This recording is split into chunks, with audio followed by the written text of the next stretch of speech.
وہ ایران کا نام نہیں لیتے۔ اس کی وجہ یہ ہے کہ شیعائزم، اسلامائزیشن اور جبر اور ظلم کے سبب سے وہ بتانا چاہ رہے ہیں کہ نہیں ہمارا اس سے کوئی تعلق نہیں ہے، ہم وہ نہیں ہیں۔ تو یہ دوسرا سینگ جو ابھرا ہے اور پہلے کی نسبت بڑا ہو گیا، یہ فارس کی طرف اشارہ ہے۔ لیکن ساتھ ہی ساتھ ہمیں اس بات کو بھی یاد رکھنے کی ضرورت ہے کہ اس نے کیا کیا۔ یہاں پر آیت 4 میں اس مینڈے کو دیکھا کہ مغرب و شمال و جنوب کی طرف سینگ مارتا ہے۔ اگر ہم بائبل مقدس میں یا ایٹلس بائبل میں جو فارس ہے اس کے اگر شمال اور مغرب اور جنوب کی طرف دیکھیں، اگرچہ تھوڑے فاصلے پر ہیں لیکن وہ سیریا ہے، مصر ہے اور ٹرکی یعنی موجودہ ترکی ہے۔ لیکن ساتھ ہی ساتھ یہ بھی یاد رکھیے کہ مشرق کی طرف اشارہ نہیں ہے۔ اگرچہ پاکستان، ایران، یہ ہندوستان، یہ تمام اس فارسی مملکت میں کسی وقت ضرور تھے، لیکن چونکہ یہ ممالک وہ ہیں، خاص کر پاکستان، جو آئیڈیالوجی کے مطابق تو ایران کی سی ہی آئیڈیالوجی رکھتا ہے، افغانستان بھی ان میں شامل ہے۔ لیکن ان کو اب جو فارس ہے اس کو بڑھ کر مغرب کی طرف، شمال اور پھر مغرب اور جنوب کی طرف اپنے کام کو کرنا ہے، اور اس نے کیا بھی ہے۔ اور میں نے کہا کہ ادھر وہ شمال کی طرف، جنوب کی طرف اور مغرب کی طرف جو ہمیں نظر آتا ہے وہ ترکی ہے، مصر ہے اور سیریا ہے۔ ہم پہلے بھی ان پر بات کر چکے ہیں کہ فارس وہاں تک پھیلا ہوا تھا ایران کی جب ہم بات کرتے ہیں تو۔ لیکن جو بڑے عظیم خدام ہیں، جو بائبل ٹیچرز ہیں، اگر ان سے پوچھا جائے تو وہ یہ کہتے ہیں کہ یہ ہر جا اس کا سینگ مارنا سے مراد یہ ہے کہ ایران اینڈ ٹائم پر، آخرت میں مسیح کے آنے سے پہلے آخری وقت میں اتنا سٹرانگ ہوگا کہ پھر اس کے آگے شاید کوئی اور ٹھہر نہ سکے۔ کیونکہ یہاں ہم 4 آیت کے اینڈ پر دیکھتے ہیں جو کچھ چاہتا تھا کرتا تھا، یہاں تک کہ وہ بڑا ہو گیا اور کوئی اس کے سامنے، کوئی حیوان یعنی کوئی مملکت، کوئی سلطنت اس کے سامنے کھڑی نہیں ہو پائی۔ ایک لحاظ سے اگر دیکھا جائے تو پولیٹیکلی اگر ہم عالمی حالات کو دیکھیں تو اس وقت ایران، آپ جانتے ہیں کہ وہ کس طرح لبنان اور جارڈن اور شام اور مصر اور ایون ترکی بھی اور ایون پاکستان کو بھی اور ان کو بھی اپنے ساتھ ملا رہا ہے۔ افغانستان تو ہے ہی، اگرچہ اس کا کام تو اس طور پر نہیں ہے، لیکن وہ سبھی اسرائیل کے برخلاف لڑنے کے لیے اٹھ کھڑے ہو رہے ہیں۔ اب اس کا حل کیا ہوگا؟ ہم جانتے ہیں کہ آخری فتح تو خداوند کی ہی ہے، لیکن اکثر یہ کہا جا رہا ہے کہ ایران ان آخری ایام میں انتہائی پاورفل ہوگا، جو مختلف طریقوں سے جنگ کرے گا، اور ایون مغربی دنیا کی بابت بھی کہا جاتا ہے کہ اس کو بھی اپنی لپیٹ میں لے سکتا ہے۔ ایک عالم باروک نام کا ہے، وہ عبرانی کا ٹیچر ہے، جروسلم میں وہ پڑھاتا ہے سیمنری میں، اور اس نے بھی اس بات کا ذکر کیا ہے۔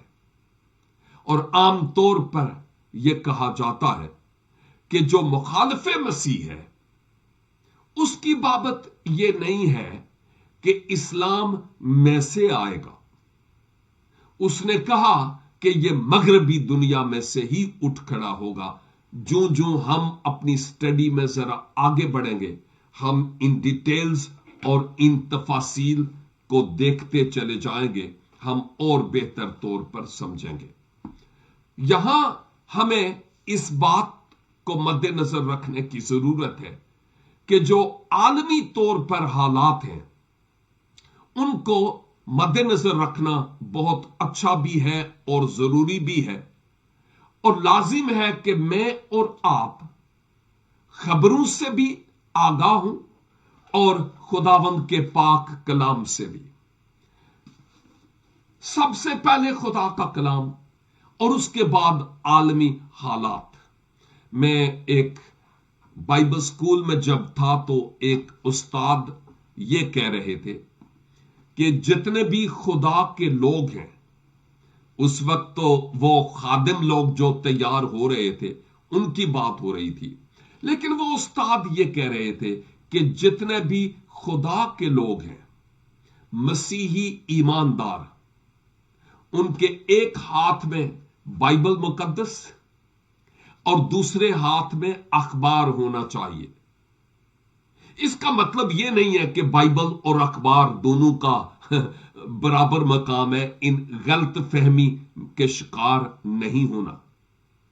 ان کے کہنے کا مطلب تھا بائبل مقدس کو پڑھتے ہیں تو عالمی حالات بھی دیکھیں، اور وہ عالمی حالات ثابت کرتے ہیں کہ جو کچھ خدا کے کلام میں کہا گیا ہے وہ پورا ہو رہا ہے اور وہ سچا ہے۔ آج کل اخبار تو بہت کم لوگ پڑھتے ہیں، کیونکہ کئی اور میڈیاز ہیں، ادھر سے کوئی واقعہ ہوا ادھر خبر آ گئی۔ ٹک ٹاک دیکھ لیجئے، یوٹیوب دیکھ لیجئے، فیس بک دیکھ لیجئے، ٹیلی ویژن دیکھ لیجئے۔ ٹیلی ویژن بھی بہت ساری باتیں چھپا دیتا ہے، لیکن ٹک ٹاک اور یوٹیوب، ایون فیس بک بھی، یہ ایسا سوشل میڈیا ہے جس کے ذریعہ سے فوراً خبر پہنچتی ہے کہ کہاں، کب اور کیا ہوا ہے۔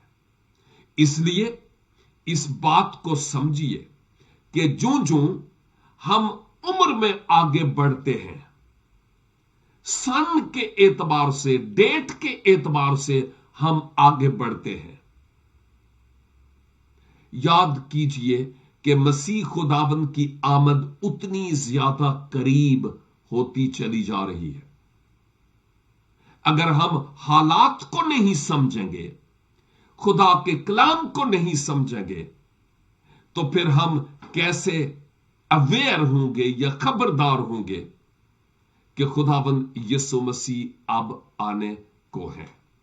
اس لیے لازم ہے کہ سب سے پہلے تو خداوند کے کلام کو اور اس کے بعد کرنٹ جو عالمی حالات ہے ان سے بھی واقفیت حاصل کریں، تاکہ ہم بہتر طور پر الرٹ ہو سکیں مسیح خداوند کی آمد ثانی کے لیے۔ ہم نے آج تیسری اور چوتھی آیت میں مینڈھے کا ذکر کیا ہے۔ جب ہم پانچویں آیت سے بات کریں گے تو ایک میل بکرا کی طرف بات کریں گے، اور ہم دیکھیں گے کہ اس کا کیا ہوا۔ وہ پریزنٹ گریس یعنی یونان کی طرف اشارہ ہے۔ اب مادیوں اور فارسیوں اور گریس کا یہ اکٹھا ذکر کیوں ہوا ہے، اس پر ہم بات کریں گے۔ خداوند نے موقع دیا تو نیکسٹ ٹائم۔ آج میں اور آپ یہاں ٹھہریں گے، لیکن ایک بات اینڈ پر یہ کہتا چلو کہ مسیح خداوند کی آمد تو بہت قریب ہے۔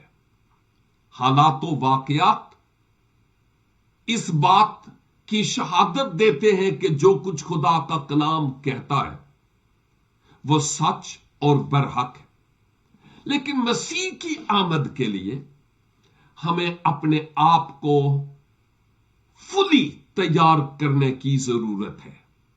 وہ کیسے؟ ہم اپنے پاپوں، اپنے گناہوں کا اقرار کریں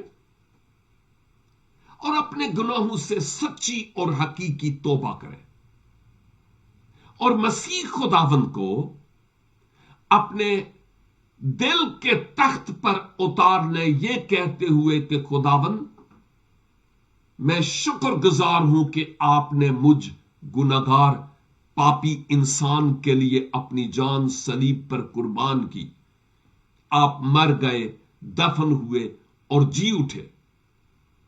میں اپنی زندگی، اپنا کنٹرول آپ کے ہاتھوں میں سونپتا ہوں، مجھے سنبھال لیجئے۔ اور یاد کیجئے مذاہب کے ماننے والوں، کسی بھی مذہب نے نجات نہیں دینی۔ نجات گناہوں کی معافی اور ہمیشہ کی زندگی پیغام صلیب میں ہے، اس کو قبول کرنے سے۔ جس کسی مذہب کے امبریلا کے نیچے ہے ہوتے رہے، لیکن یسوع مسیح کو شخصی نجات دہندہ کے طور پر قبول کرنا یہ بہت ضروری ہے، اس ہمیشہ کی بادشاہی میں داخل ہونے کے لیے اور ابدی زندگی میں داخل ہونے کے لیے۔ اگر آپ میں سے کچھ ہیں جو آج یہ فیصلہ کرنا چاہتے ہیں مسیح کے پیچھے ہونے میں، کہ مسیح کی آمد پر کہیں پیچھے نہ رہ جائے، شرمندہ نہ ہو، تو پھر ابھی موقع ہے کہ اپنے آپ کو خداوند کے سپرد کیا جائے۔ میں مختصر سی دعا آپ کے لیے کروں گا، اگر آپ چاہتے ہیں تو اس دعا میں میرے ساتھ شریک ہو سکتے ہیں۔ اے خداوند، آپ کے کلام کی ان گہری، عمیق اور خوبصورت باتوں کے لیے آپ کا شکر اور آپ کی تعریف کرتا ہوں۔ آپ کے کلام کے لیے شکر ہو جو ہمیں ان آخری ایام سے متعلق خبردار کرتا ہے۔ او خداوند، ممکن کیجئے کہ ہم عالمی اس کرۂ ارض پر کے حالات کو بہتر طور پر سمجھتے ہوئے آپ کی آمد کے لیے مکمل طور پر تیار ہوں، اور میرے ناظرین اور سامعین میں سے اے خداوند اگر کوئی ایسا یا ایسی ہے جس نے ابھی تک اپنا آپ کے سپرد نہیں کیا، یسوع کے نام سے ان کی زندگی میں آپ انقلاب پیدا کیجئے کہ وہ تائب دل ہو کر آپ کی طرف رجوع لائیں اور خداوند اپنا جیون آپ کے نام کر سکے، اور جو آلریڈی خداوند آپ میں ہیں ان کو اپنی راست بازی کی پوشاک کی حفاظت کرنے کا فضل عنایت فرمائیے۔ اور خداوند جتنے بھی بیمار، پریشان حال، دکھی اور غم زدہ لوگ ہیں، ان سب کو بھی آپ کے سپرد کرتا ہوں۔ یسوع کے نام سے ان کی زندگی میں آپ انقلاب پیدا کیجئے، ایک بڑی تبدیلی لائیے، معجزے پر معجزے ہوں، اور خداوند آپ کا نام ان کے وسیلہ سے جلال اور عزت پائے۔ اپنے خادم کی دعا، منت اور شکر گزاری کو سنیے اور قبول کیجئے، مسیح خداوند کے وسیلے سے، آمین اینڈ آمین۔ آپ کی توجہ کا بہت بہت شکریہ۔ خداوند نے چاہا تو نیکسٹ ویک پھر یہ خاکسار اگلی آیات کے ساتھ آپ کی خدمت میں حاضر ہوگا۔ تب تک کے لیے خداوند کی حفاظت اور خداوند کی امان میں رہیں. God bless you all. www.newlifeinstitute.org